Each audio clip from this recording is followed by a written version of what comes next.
So I'm excited to be sitting here with Joel now with you guys. He has a lot of great information for you, and we've polled you guys too to see what kind of questions you have for him, what you want to learn about performance.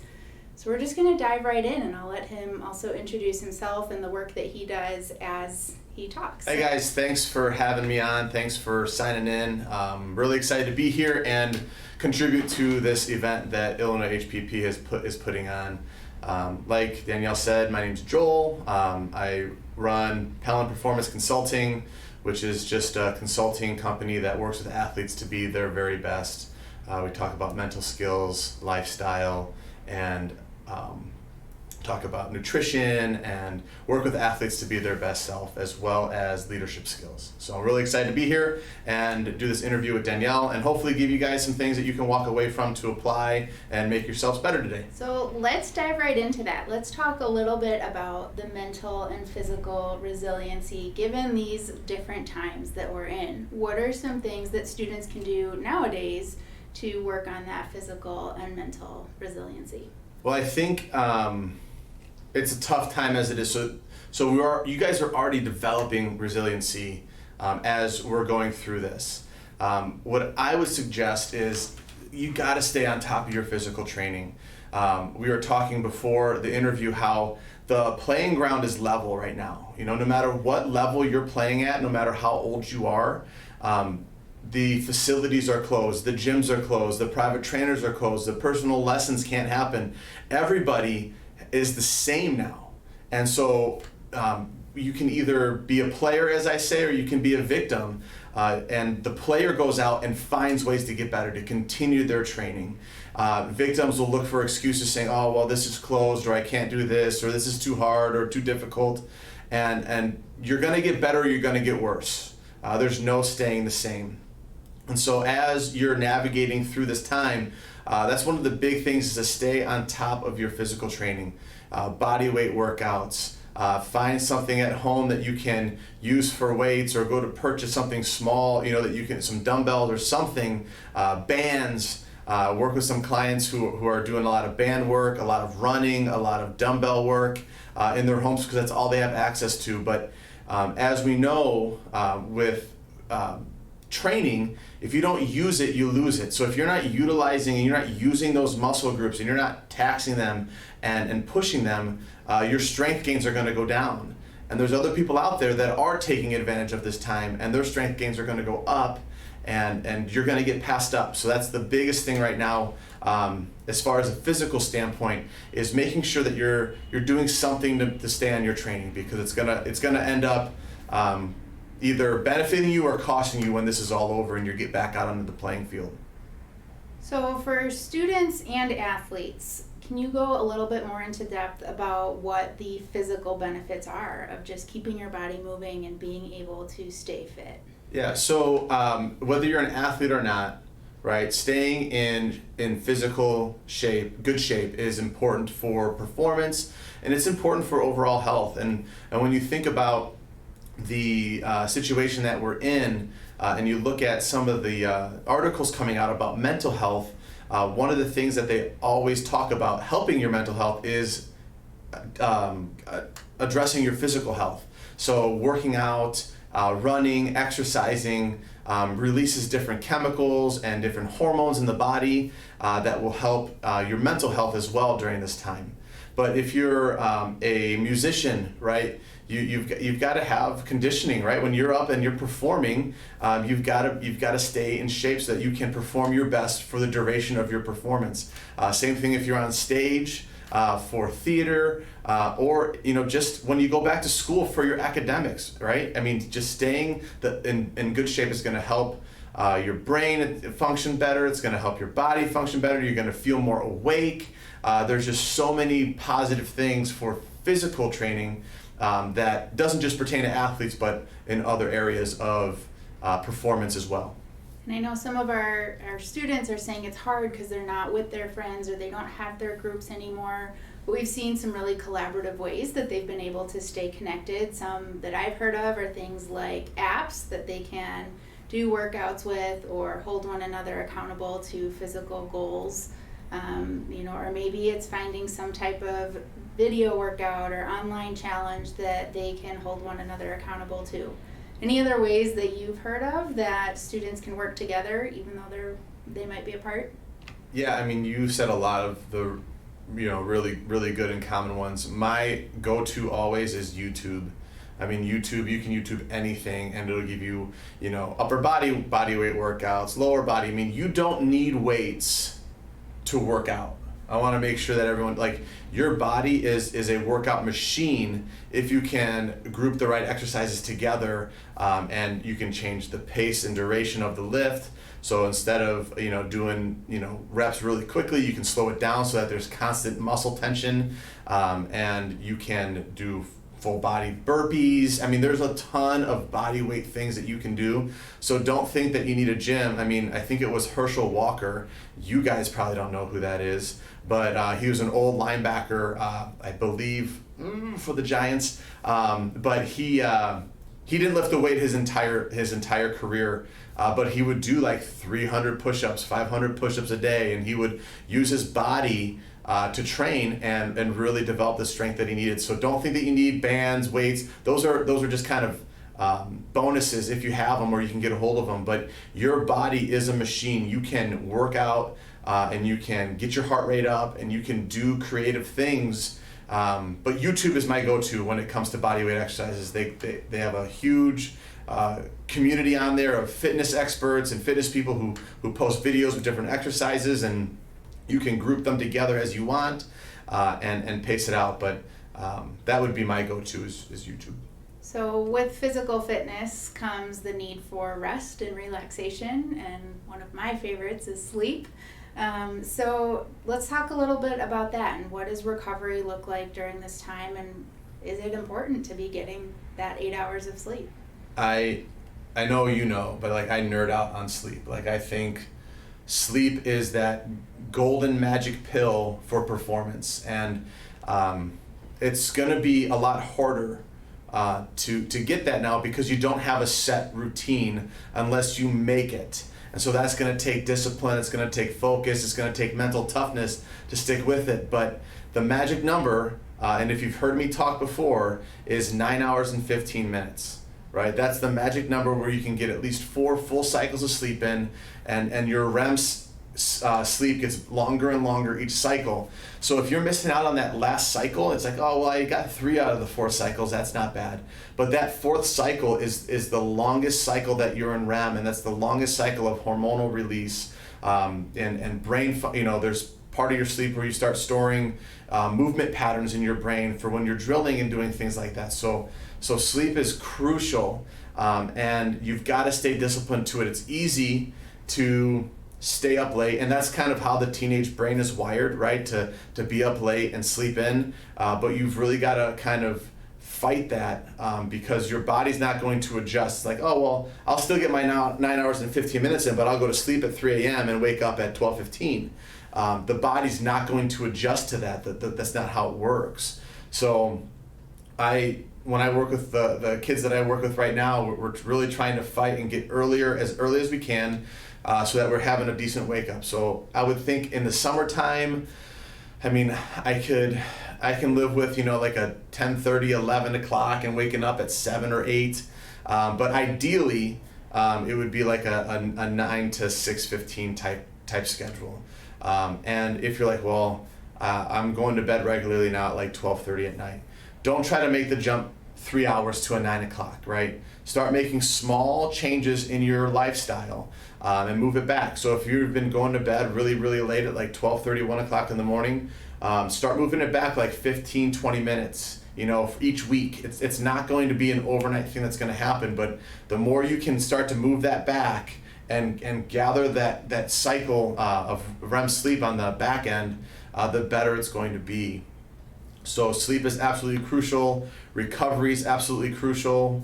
Again, in your sleep, that's where your muscles repair, your muscles grow, testosterone is released, HGH is released. I mean, there's so much that happens in your sleep. It's got to be a priority, and it's your choice, right? No one's going to make you do that, but your performance will not be as good without it. And I'll finish with this on sleep. I was talking to a client the other day, and I said, if your nutrition's on point and your physical training's on point and you're practicing your mental skills and you're doing all that stuff, but your sleep is off, that's going to impact everything else that you're doing. So you could be giving 100% to all these things during the day, but if you're not giving 100% to your sleep and recovery, those 100%'s lower in how they impact your performance. So you got to get that sleep, 9 hours and 15 minutes, and you got to make it happen if you want to be as good as you can be, right? You really started touching on it already, but the value of consistency, that you can't go to bed at midnight and then 9 o'clock and then 11 o'clock. Like, you need to find that routine, you were saying. How can students really keep and build a routine for themselves that work? You hit it on the head there with consistency. Consistency is what wins championships. Consistency is what separates good athletes from great athletes. And so being consistent with all these things is super important. Now, it's tough, but the best way to do it is write it out, in my opinion. You got to write it out. You got to schedule your days. You have to tell time what you're going to do with it instead of letting time just kind of go by and just kind of doing whatever. You've got to really kind of schedule your day out and be disciplined with it and stick with it, whether it's on an e-calendar on your phone or whether it's written out in a journal or written out on a piece of paper each day. But from 6 to 6:30, that's when I'm waking up, and I'm gonna do a couple of quick some breathing and meditation and some centering, and then I'm gonna eat breakfast, and then I'm gonna get my workout in from 7 to 8, and then from 8 to 10 is kind of my free time, and then from 10 to whatever, but telling time what to do is going to be huge. Writing it down, committing to it, and being disciplined to do that. Again, if you want to be great, if you want to there's a lot of people out there that are average. It's not hard to be average. If you want to be great, you have to do things differently, and you have to be more disciplined. There's no way around it. It takes what it takes. And I see that sleep impact in my own life, and I'm not currently an athlete, but I see that when I can get a good night's sleep and that I'm doing that consistently, I'm there for my team. Our HPP team is working better together when we're well rested and ready to go, and that's what it takes to have that ability to stay focused and to have that mental resiliency. So you talked about mental resiliency and practices to help yourself be on point in a mental capacity. Do you have examples of what some of those might be for a positive mindset? There's a lot of things that athletes and performers of all kinds can do. I think that mindfulness training is a huge one. I do that with our baseball team often, and I do it with my clients often. And I've never had an athlete that has not liked it, because your minds are always going. You're constantly being distracted with notifications, with emails, with pop-ups, there's so much that you guys deal with in a mental capacity. You're always living in the future. Is this person going to respond to that? How are they going to respond to my message? Did someone like the photo I posted on Instagram? And so that's always on your mind. And so to be present in the moment is one of the biggest skills that an athlete can develop. And when you look at great athletes across the board, their ability to be present and the confidence they have in themselves are off the charts. And so staying present, doing some mindfulness meditation, and like I said, when I do this with clients and athletes and teams, a lot of times at the beginning they're like, this is kind of weird, sitting quietly, closing our eyes and breathing. But once we get into the script a little bit and they fall into that sense of the moment, they don't want to come out of it, because it's such a rare place for the mind to be. And so when it's there, it's freeing, it's comforting, it feels great to not be distracted by girlfriend, boyfriend issues, school issues, parents, brothers, sisters, teammates, friends. There's all these stressors that you guys deal with, and to be able to block those out and just be in the present is a skill that athletes and performers of all kind can master and take advantage of. So there's mindfulness. I think journaling is super important for performers.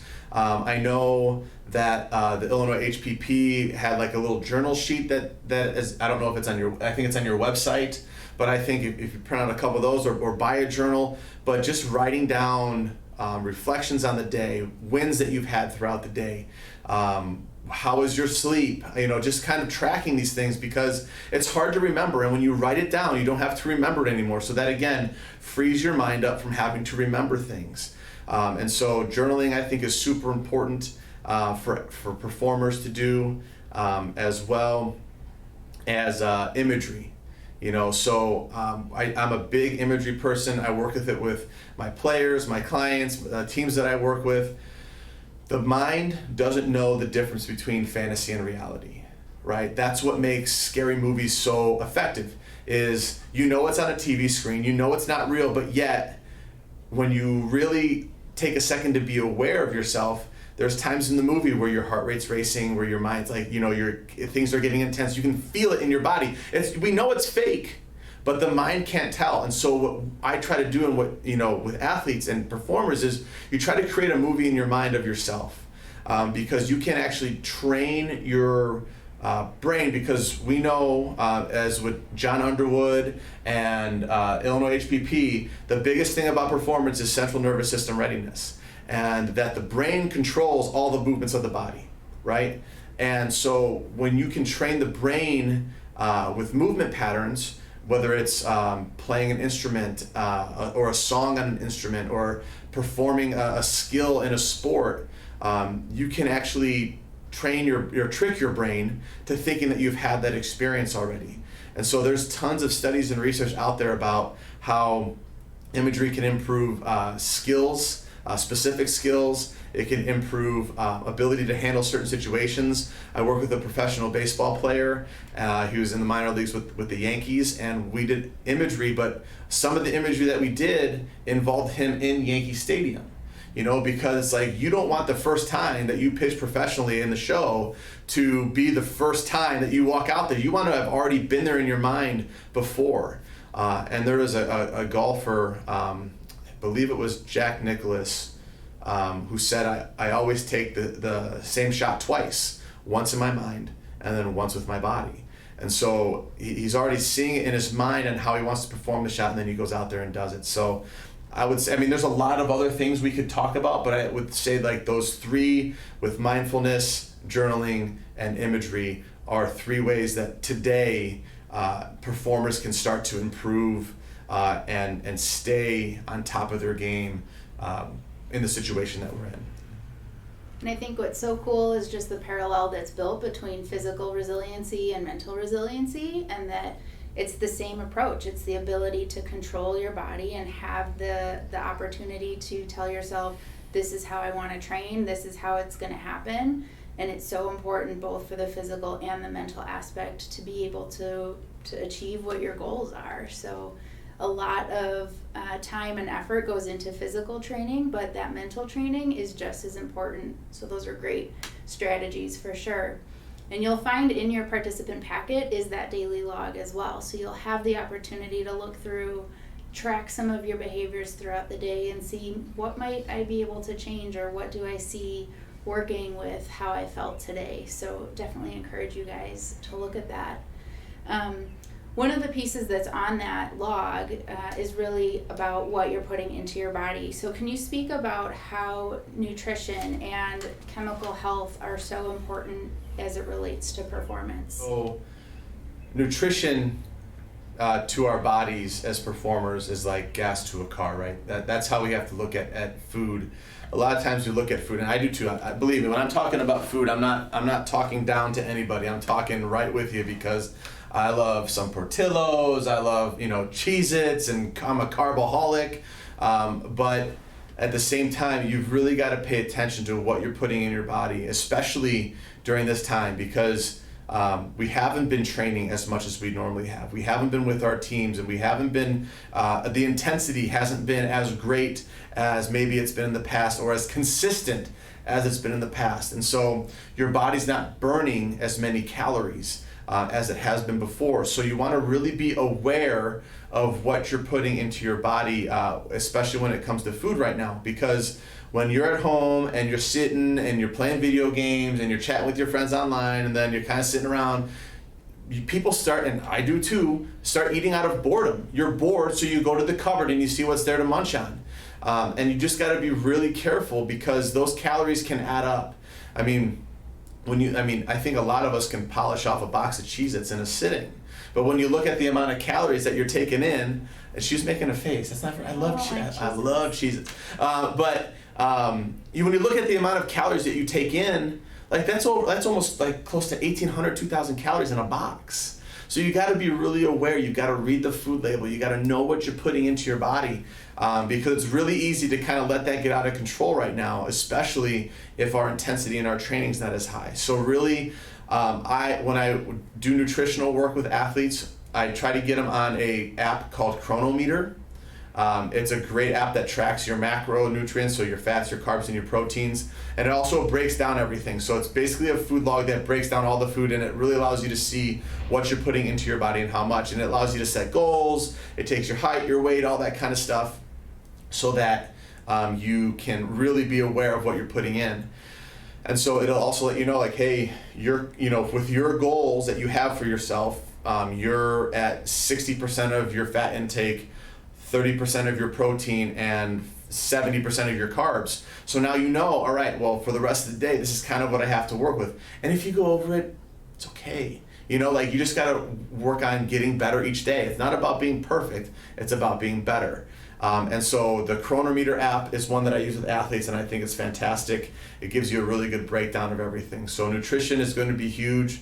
Especially those that are training, and as your training picks up here, as we start getting back into the swing of things, you're going to want to make sure that you're taking in the right amount of protein, that you're not overeating in certain spots, because that protein is going to be really beneficial for muscle repair and development. Now, talking about the chemical piece,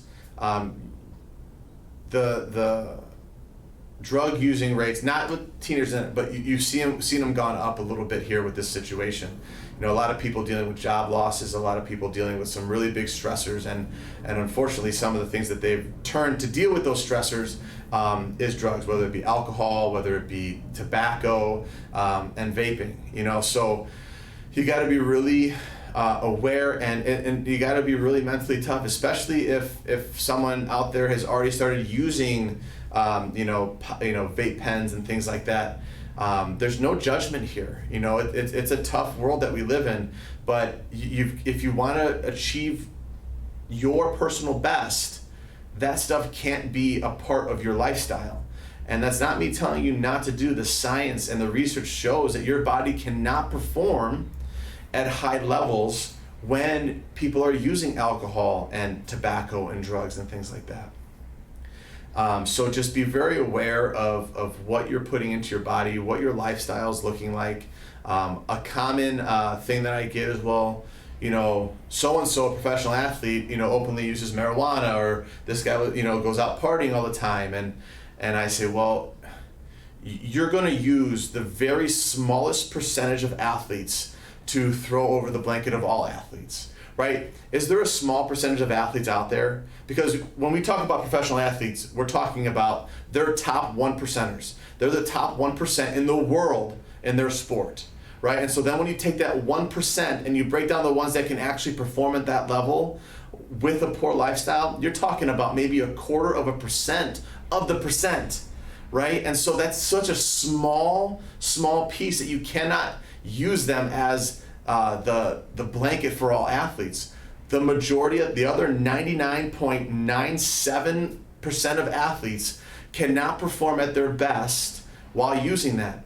And even the athletes that are using it, they're not at their best. They're still able to be very good, but think about how much better they could be. I talked with a professional football player a while ago, and he said that he started drinking a little bit while he going out with the team, and he said that's when he started noticing all the nagging injuries and things like that, and he wondered if he had not done that, could his career have gone another 3 or 4 years in the league? And one of his teammates too was really big into using marijuana and drinking, and you wonder, like, could that guy have gone another 5 or 6 years in his career? So there's a lot of things out there, but for the 99.97% of athletes, you will not be able to reach that level without your lifestyle intact, and functioning right. So that's what I got as far as nutrition and chemical health goes for that question there.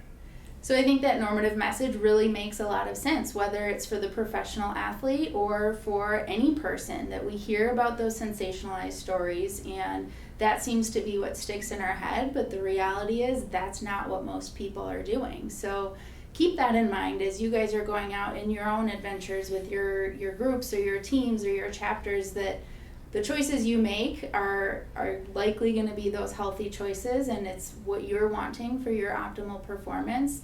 But the reality of it is that most people probably want to be making those healthy decisions too. So we looked at performance from the short-term standpoint. What are we doing here and now given this time that we're in, and how that's really going to impact the long-term circumstances. I'm curious, Joel, what your thoughts are on how our viewers can be student leaders to other peers. How can they not only understand how these choices impact themselves as students, but what can they do to really influence their peers? Leadership right now is, what can you do to serve your team? It might be just calling some of your teammates and checking in and seeing how they're doing. It might be getting a bunch of your team together on a Zoom or a Google Meet and talking with them and just checking in with each other. But in this state right now, you cannot be a leader without serving. I firmly believe that. You have to be able to serve your team in order to lead. So that's where I would start. What are some things? Is there anybody on your team that needs a meal brought to them that you guys can, team up with, your other teammates and do something nice for them? Or if you know someone's struggling with something, what are some ways you guys can rally together to serve your teammates? Because that's where the foundation's going to be set. That's where the relationship's going to grow, and that's where down the road they will follow you as a leader on your team, instead of you having to pull them or try to force them to go a certain direction. That relationship and that service has already set that foundation for leadership in the future. Those points on leadership make complete sense. How can you serve your team? How can you serve your peers? And I'd encourage you guys to think about, what legacy do you want to leave, not only for yourself, but what are you going to lead for your peers as well? So I want to thank Joel for being here today with us. It was great. Thanks, guys, for being here. Thanks for having me. If you guys ever need anything at all, feel free to shoot me an email. I'll try to help and serve in every way I can. Thanks.